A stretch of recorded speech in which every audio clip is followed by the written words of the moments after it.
골반이 멈추지 않아. 골반은 멈출 수 없어. 아씨, 헤트트릭입니다. 헤트트릭. 이 골이 중요합니다, 여러분.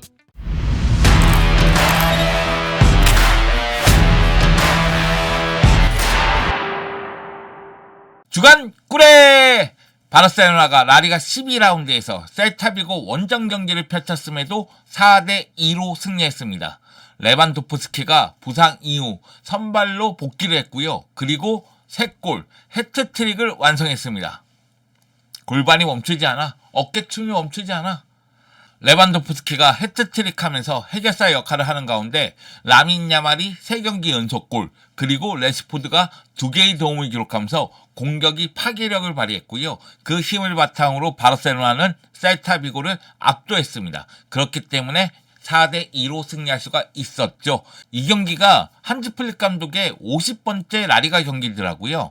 지난 50번의 라리가 경기에서 37승 5무 8패를 기록했습니다.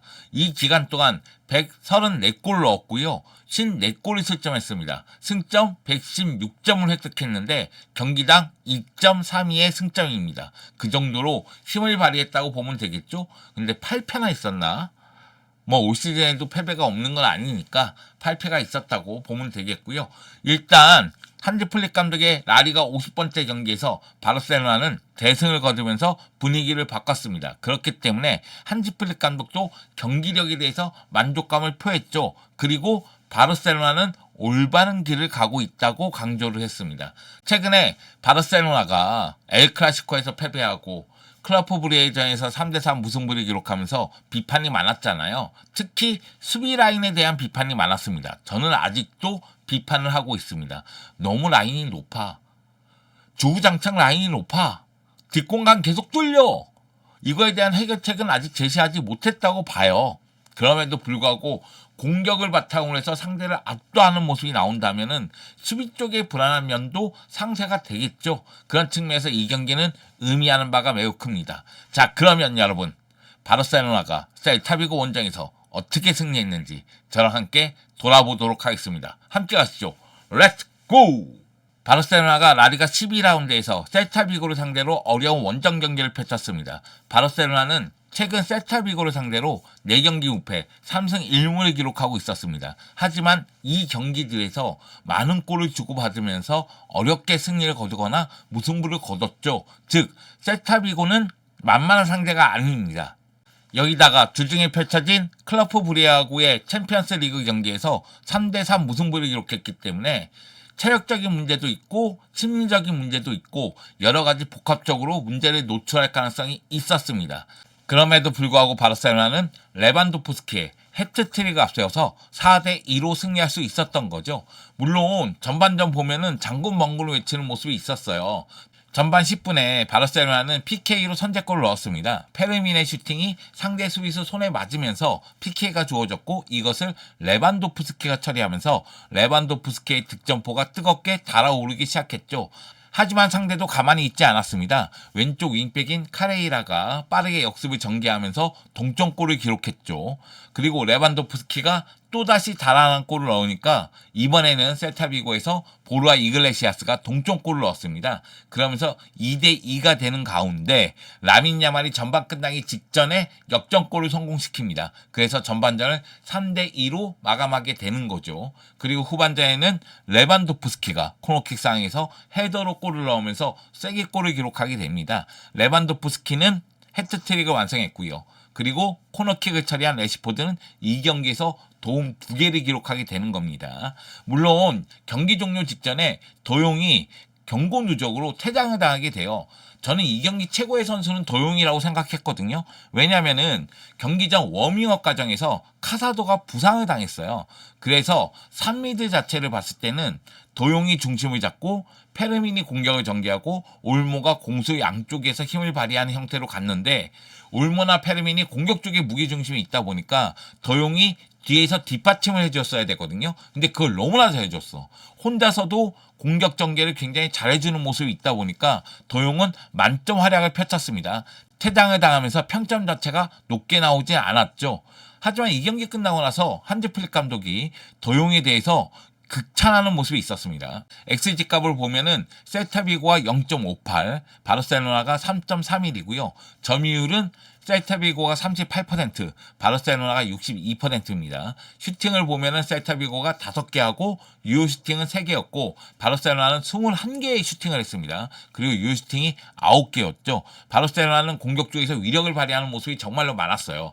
4골 넣긴 했지만 전반전에 레시포드가 1대1 찬스를 놓치는 장면도 있었고 골대를 맞추는 장면도 있었습니다. 후반전에는 라민 야말이 골대를 맞추는 장면이 있었죠. 그러면서 4골이 좀 부족하다고 느낄 정도로 득점 기회가 많았다고 보면 됩니다. 그만큼 바르셀로나의 공격은 위력을 발휘했다고 보면 되겠어요. 저는 개인적으로 수비 라인에 대한 안정감은 여전히 부족하다고 생각해요. 하지만 쿤데가 훈련 도중에 부상을 당해서 에릭이 라이트백으로 나왔는데 에릭이 라민 야말을 너무나 잘 보좌했다는 생각이 듭니다. 그만큼 라민 야말이 1대1 돌파를 할 때 에릭이 효과적으로 위치를 잡으면서 지원해주거나 상대 수비를 분산시키는 모습이 있었고요. 왼쪽 라인의 레시포드와 발데의 호흡은 여전히 좀 아쉬웠습니다. 레시포드 도움 2개를 했지만 욕 나오는 볼터치, 누구도 예상할 수 없는 패스미스, 답답했습니다. 그리고 레시포드하고 바이데하고 조금 더 유기적으로 움직였으면 좋겠어요.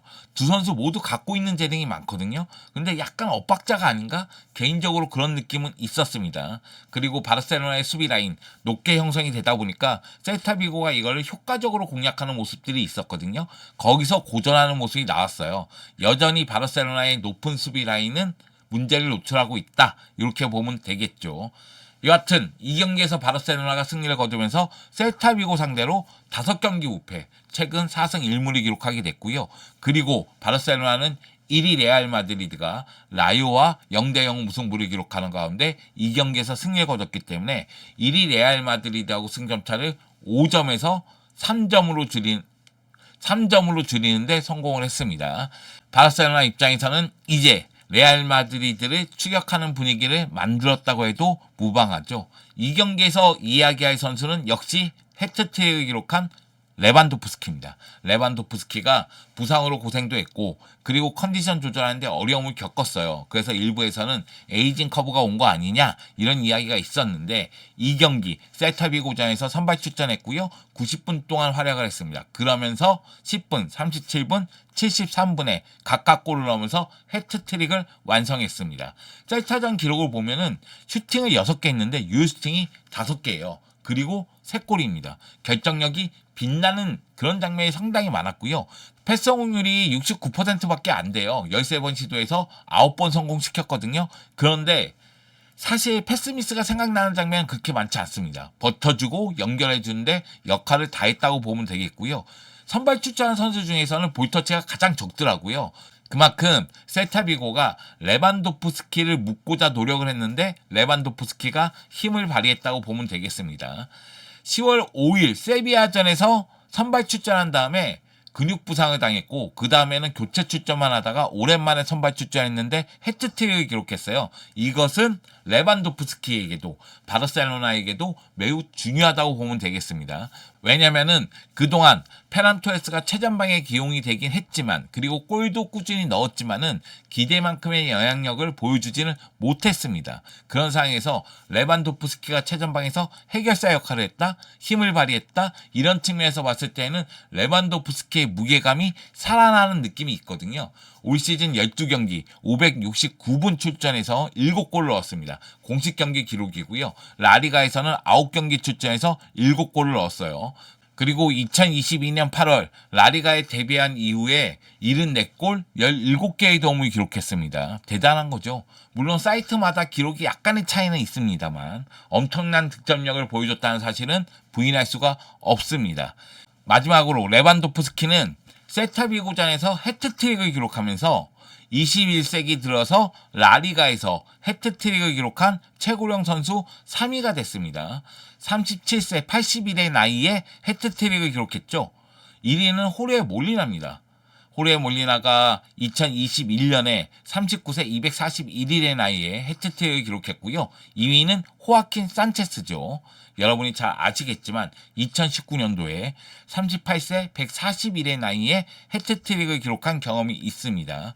레반도프스키는 새로운 역사를 쓰고 있다고 해도 과언은 아닙니다. 레반도프스키는 경기 이후에 개인 기록보다는 레알 마드리드하고 승점차가 3점으로 줄어든 게 중요하다고 이야기했습니다. 그러면서 하프타임 때 우리가 무엇을 개선해야 될지 서로 이야기를 많이 했다고 해요. 어떻게 하면 더 나은 경기를 펼칠 수 있는지에 대해서 이야기를 나눴고, 그 가운데 네 번째 골이 터지면서 승기를 완전히 잡았다고 얘기했는데, 네 번째 골은 인내심과 침착함이 필요했고, 그 골이 터지면서 결국은 자신감 있게 플레이라고 경기를 완전히 지배할 수 있었기 때문에 중요한 골이다, 이런 이야기를 하기도 했습니다. 또한 한즈 플릭 감독은 레반도프스키의 이적설에 대해서 이야기를 나눴어요. 최근에 레반도프스키가 1월에 떠나느냐 아니면은 내년 여름에 떠나느냐 이야기가 좀 많았잖아요. 그런데 레반도프스키의 다음 시즌에 대해서 이야기하기는 너무 이르다, 이런 이야기하면서 레반도프스키는 부상 이후에도 자신감 있고 긍정적인 모습을 보여줬고 해트트릭을 기록했다, 이것이 우리에겐 중요하다, 이런 이야기를 하면서 레반도프스키의 해트트릭을 칭찬했습니다. 솔직히 바르셀로나의 공격력은 만족할 만합니다. 레반도프스키가 셀타비고전에서 해트트릭을 기록하면서 총 7골을 기록했는데, 레반도프스키가 부활하는 모습을 보여주고 있거든요. 레반도프스키가 부활해서 선발로 나오면은 페란 토레스는 교체로 다양하게 활용할 수가 있다는 얘기가 되고요. 라민 야말은 이별 이후에 3경기 연속골을 넣었습니다. 그만큼 축구에 집중하고 있다는 얘기겠죠. 치골의 통증이 좀 있지만 그럼에도 불구하고 제 실력을 발휘하고자 노력하고 있다는 건 인정해야 됩니다. 올 시즌 11경기에서 6골 6개의 도움을 했는데 경기 대비 공격 포인트가 많은 편이고요. 라리가에서도 4골 5개의 도움을 했습니다. 그리고 레시포드, 진짜 이거 어떻게 해야 될까? 레시포드 플레이 보면 솔직히 비판을 피할 수 없거든요. 가끔씩 욕 나와요. 근데 공격 포인트를 계속 기록해. 나보고 어쩌란 말이야. 이 경기에서도 볼터치, 결정적인 찬스 미스. 내가 진짜 패스 미스 생각하면 할 말 많은데 얘가 나보고 닥치래. 도움 2개를 기록했거든. 그리고 이 경기에서 도움 2개 추가하면서 라리가에서 도움 6개 했습니다. 라리가 2골 6개의 도움인데 현재 라리가에서 도움 1위에요. 나 미치겠네 진짜. 공격 포인트를 꾸준히 기록하고 있어요. 올 시즌 16경기에서 6골 8개의 도움, 사이트마다 차이가 있으니까 6골 9개의 도움이라는 데도 나오고 있습니다만, 여하튼 공격 포인트를 잘 기록하고 있는 건 부인할 수가 없거든요. 여기다가 A매치 이후에 하피냐가 돌아올 겁니다. 그러면은 하피냐, 레반도프스키, 라민 야말, 지난 시즌 우리를 흥분시킨 공격 라인이 형성이 돼요. 그러면 페란이라든가 레시포드는 교체로서 활용할 수가 있거든요. 충분히 상대를 괴롭힐 수 있는 공격진이 형성이 되는 겁니다. 그런 측면에서 공격은 오케이, 괜찮아, 가자, 이런 생각이 듭니다. 문제는 수비예요. 수비 어쩔겨. 여전히 불안해. 쿤데가 훈련 도중에 근육 통증이 있었다고 하죠. 그러다 보니까 이 경기에서는 에릭이 라이트백으로 나왔는데 에릭 잘해. 물론 에릭은 문제가 있습니다. 스피드가 떨어지기 때문에 수비할 때 손을 쓰는 경향이 있어요. 그러다 보면 카드가 나오고 카드 관리에서 어려움을 겪을 수도 있습니다. 그렇긴 하지만 위치 선정이 너무나 좋고요. 영리한 플레이를 잘합니다. 그리고 카사도가 워밍업 도중에 내전근 부상을 당했다고 하는데, 물론 정확한 검진 결과가 나온 건 아닙니다. 그렇기 때문에 이 경기에서는 페르민, 올모, 도용이 미들라인을 형성했죠. 그러다 보니까 미들라인에서의 압박이 느슨해지는 그 타이밍에 상대 역습이 시작이 되고, 그러다 보니까 수비 쪽은 더 흔들리는 모습이 있었습니다. 그 결과 셀타비고전에서 2골을 실점했죠. 그래서 바르셀로나는 최근 10경기에서 연속으로 실점했습니다. 총 18골을 실점했어요. 이거 문제 있는 거 아닙니까? 문제 심각하죠? 빵빵 뚫립니다. 빵빵 뚫려요. 오프사이드 트랩 계속해서 활용하는데 뚫리면 그냥 실점이라고 보면 됩니다. 뚫렸을 때 나도 모르게 포기하게 돼. 그만큼 수비 라인에 약점이 있다, 이렇게 볼 수가 있겠죠. 2013년 3월에 13경기 연속으로 실점한 적이 있대요. 그때 이후 최악의 수비력이라고 보면 되겠습니다. 그만큼 최다 경기 연속 실점을 기록하고 있는 거죠. 다행스러운 점은 텐센이 복귀를 했습니다. 텐센이 복귀를 하면서 수비형 미드필더로 뛰었는데 얼굴에 좀 가격이 당하면서 출혈이 있었어요. 근데 큰 부상은 아닌 듯 보입니다. 그래서 텐센이 컨디션을 올려서 센터백, 수비형 미드필더 모두 소화를 좀 해야 될 것으로 보이고요. 수비는 계속해서 안정감을 찾아 나가야 될 것으로 보입니다. A매치 휴식기가 기회죠. 이 기간 동안 수비를 더 다듬을 필요성이 있어 보입니다. 그리고 미드필드 라인도 문제가 발생을 했죠. 도용이 이 경기에서 퇴장을 당해서 A매치 끝나고 나서 펼쳐지는 아틀레틱 클로브전은 출전할 수가 없어요. 근데 지금 이 순간 가비, 페드리, 카사도는 부상 여부가 어떻게 될지 모르거든요. 가비는 출전 불가고요. 카사도는 부상 여부가 정밀하게 나와 있지 않은 상태입니다. 페드리는 한지 플릭 감독이 돌아오길 바란다고 얘기했는데 돌아올지 아닐지 모르는 상황입니다. 그러면 도용이 없는데 가비, 페드리, 카사도가 없다? 누가 삼선을 책임지느냐? 이게 고민거리가 될 수밖에 없잖아요. 여기다가 도용과 페드리가 없을 경우에는 전방 압박이라든가 빌드업 과정에서 여러 가지 문제를 노출할 수가 있는 거 아니겠어요? 그러다 보니까 바르셀로나는 미들라인 구성도 고민이 될 겁니다. 셀타비고전 마지막에 모습을 드러낸 베르날이 아마 출전하겠죠. 선발이든 교체든 베르날은 출전할 것으로 보이고요. 그리고 페르민 올모를 셀타비고전처럼 이용할 수는 있겠죠.